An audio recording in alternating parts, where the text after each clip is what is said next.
மின்னல் ஒன்று கை காட்டும் அம்மம்மா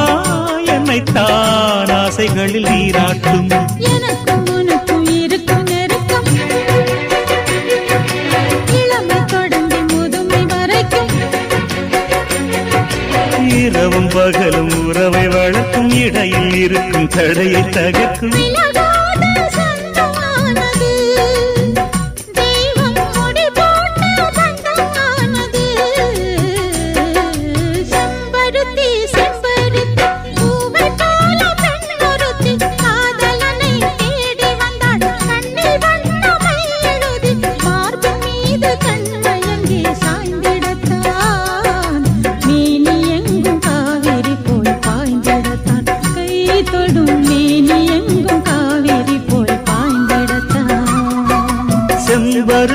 செம்பருத்தி பூ